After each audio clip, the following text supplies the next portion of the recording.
Pada saat yang sama, dia tidak bisa tidak memuji Alexa. Dia bukan hanya tipe orang kuat pada umumnya. Jika dia bisa terus memimpin perusahaan Geraldine, seberapa baguskah itu? Sayang sekali, yang dipikirkan Alexa saat ini hanyalah bagaimana membuat Arsi membayar kembali apa yang telah dia lakukan pada Amanda. Setelah peluncuran produk tahunan perusahaan Geraldine, parfum baru yang diproduksi oleh perusahaan Geraldine menjadi produk laris.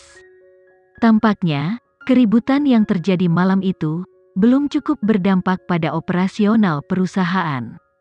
Faktanya, hal ini memungkinkan konsumen untuk melihat pendekatan ketat dari manajemen perusahaan Geraldine serta niat mereka. Yang paling penting, mereka menyaksikan kemampuan Alexa. Setelah Alexa membersihkan perusahaan Geraldine, investor dan klien merasa jauh lebih percaya diri pada perusahaan. Pada saat yang sama, para pemegang saham diberi peringatan tidak langsung, keluarga Geraldine bukannya tidak berguna. Sementara itu, sekretaris Amanda ingin memanfaatkan situasi yang kacau ini untuk melarikan diri. Kenyataannya, sejak dia kembali dari Swiss, dia selalu berada dalam kondisi ketakutan. Dia awalnya berpikir bahwa rencana mereka berhasil, tetapi siapa sangka bahwa Alexa akhirnya akan mengambil posisi sebagai penjabat CEO. Dia tahu bahwa Alexa sangat cakap, jadi dia tidak berani tinggal di perusahaan Geraldine lebih lama lagi. Dia diam-diam mendapat berita tentang situasi di perusahaan Geraldine, dan menunggu saat ketika dia mengira Alexa lengah untuk meninggalkan Indonesia. Sayangnya, setiap gerakannya berada dalam genggaman Kenzie. Begitu dia melangkahkan kaki ke bandara, orang-orang Kenzie segera membawanya pergi. Dalam sekejap, dia diantar ke kantor CEO perusahaan Geraldine. Saat dia melihat ke arah Alexa, dia dengan rasa bersalah mundur beberapa langkah, namun dihentikan oleh penjaga keamanan di belakangnya. "Apa yang kamu coba lakukan, Alexa? Apa yang kamu lakukan adalah ilegal. Liar." Alexa mengangkat kepalanya dan memandang sekretaris itu dengan sedikit dingin. "Apakah kamu memikirkan legalitas ketika kamu bersekongkol melawan ibuku?" Sekretaris itu gemetar dan tangannya mulai berkeringat. Nona Amanda diculik oleh penjahat. "Apa hubungannya dengan saya? Lalu kenapa mereka tidak menculikmu juga?" Alexa bertanya balik. "Sekretaris Caca, kita berdua memahami orang, jadi jangan berputar-putar.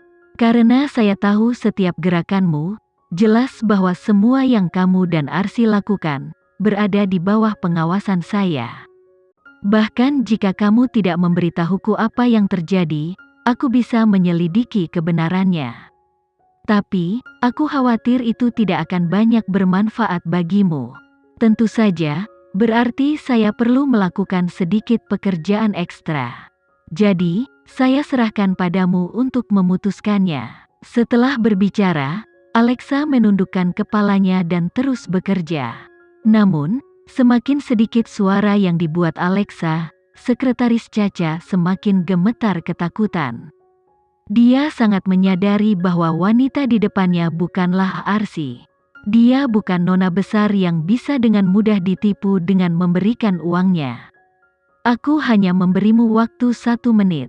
Sekretaris Caca menelan ludahnya dengan gugup sambil mengatupkan kedua tangannya. Setelah bergumul dengan pikirannya beberapa saat, dia akhirnya menyerah. "Aku akan menceritakan semuanya padamu. Tapi, kamu harus berjanji padaku bahwa kamu tidak akan mengirimku ke polisi." "Aku bisa melakukan itu, tapi kamu perlu melakukan sesuatu untukku." Arsi terus tinggal di rumah keluarga Geraldine. Selain dari tempat ini, dia tidak punya tempat lain untuk pergi. Bagaimanapun, kakeknya sebelumnya telah menyatakan bahwa tidak peduli kesalahan apapun yang dia buat, dia tetaplah nona besar keluarga Geraldine dan ini akan selamanya menjadi rumahnya.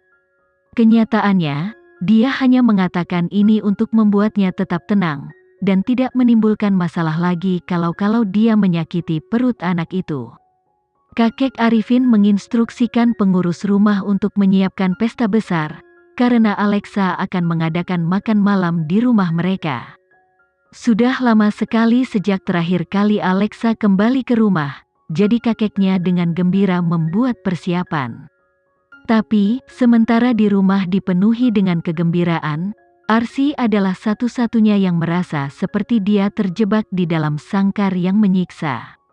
Tidak butuh waktu lama sebelum para tamu yang diundang oleh Alexa mulai berdatangan. Para pemegang saham awalnya mengira keluarga Geraldine akan mentraktir mereka makan malam tahun baru terlebih dahulu. Tapi, saat para tetua duduk mengelilingi meja makan, mereka saling memandang dan merasakan ada sesuatu yang tidak beres. "Ketua, Nona Alexa mengundang kita ke sini untuk makan malam, tapi kenapa dia belum datang?" Kakek Arifin menyentuh tongkatnya sambil tersenyum gembira. Dia sedang dalam perjalanan. Cuacanya dingin dan jalanan licin, jadi saya menyuruhnya untuk berhati-hati. Tasya dan Andre berkumpul untuk mengobrol, memperlakukan Arsy seperti dia berada di planet lain. Sementara itu, Arsy menopang punggungnya saat dia duduk di kursinya sambil menatap perutnya yang menonjol. Pada saat ini, pengurus rumah mendekat dan berbisik kepada kakeknya, "Ketua, Nona Alexa dan Tuan Kenzi ada di sini." Setelah itu, semua orang melihat ke arah pintu masuk dan menyaksikan Kenzi masuk sambil memeluk Alexa. Pasangan itu memiliki kehadiran yang menekan dan bermartabat, seperti manusia yang setara dengan naga dan phoenix dengan aura unik. "Maaf sudah membuat semua orang menunggu. Cepat, makanannya sudah siap," kata kakek Arifin sambil menunjuk kedua kursi di sampingnya. Alexa tersenyum ketika mata Kenzi semakin dalam. Tentu saja, dia di sini hanya untuk menjadi latar belakang Alexa, tetapi latar belakang ini terlalu mencolok dan sulit untuk diabaikan. "Aku mengundang kalian semua ke sini hari ini, untuk meminta maaf atas rasa tidak hormat yang mungkin aku tunjukkan selama beberapa hari terakhir," kata Alexa sambil mengangkat cangkir tehnya. "Aku akan bersulang untukmu dengan teh sebagai ganti anggur sebagai tanda niat baik. Nak, kamu memang diciptakan untuk dunia bisnis. Kamu belum pernah belajar manajemen, tapi kamu tahu trik menjadi pemimpin yang baik, kamu tahu keseimbangan antara keadilan dan belas kasihan," puji salah satu pemegang saham. Meskipun pemegang saham lainnya tidak sepenuhnya yakin dengan Alexa, mereka tidak dapat mengungkapkan pikiran mereka yang sebenarnya pada saat seperti ini, jadi mereka hanya tersenyum. "Terima kasih atas pujianmu. Kalau soal manajemen, aku hanyalah seorang pemula. Namun, aku mengundangmu ke sini hari ini bukan hanya untuk meminta maaf, tetapi juga karena ada masalah lain yang harus aku selesaikan di depan semua orang. Nona Alexa, jika ada yang ingin kamu katakan, silakan saja." Setelah mendengar kata-kata ini, Alexa mengangkat kepalanya dan menatap Arsy. Arsy menjawab dengan senyum mengejek, "Dalam hal apa aku membuatmu kesal kali ini? Apakah kamu akan melakukan sesuatu padaku lagi? Alexa, aku tidak menyangka kamu akan menempel pada tikus selokan dan tidak melepaskannya." Untuk menekankan keadaannya yang menyedihkan, Arsy mencicit seperti tikus. "Bicaralah, ada apa kali ini?" "Aku sudah mendengar berita tentang ibuku," kata Alexa dengan tenang. Ekspresi Arsy berubah dalam sekejap.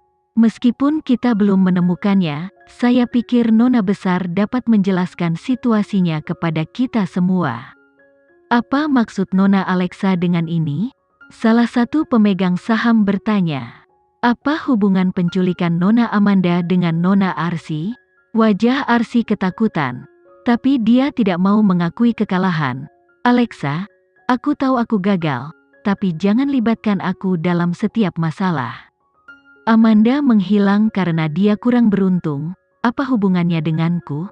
Aku tahu kamu tidak akan mengakuinya." Alexa memperlihatkan senyuman mengejek.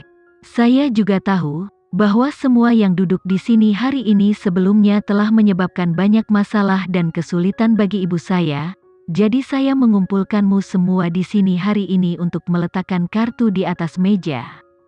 Dengan kata-kata Alexa, semua orang akhirnya menyadari bahwa mereka tidak hanya di sini untuk makan malam. Mereka telah terpikat ke dalam perangkap yang fatal, dan motif Alexa sederhana, dia akan membuat mereka membayar. "Arsi, pikirkan baik-baik. Jika kamu membiarkan masalah ini aku ungkapkan, anakmu mungkin harus tumbuh besar di penjara." Sekian dulu ya video kali ini, kita lanjutkan lagi videonya di lain waktu. Oh iya, bagaimana menurut kalian? Semoga bisa sedikit menghibur kalian semua. Untuk teman-teman yang baru nonton jangan lupa subscribe ya, hehehe. Dan kalau teman-teman ada yang ingin gabung langganan bisa langsung gabung saja untuk dapat fitur yang menarik dan sedikit membantu Mimin. Terima kasih banyak sudah menonton, sampai jumpa lagi, bye bye bye.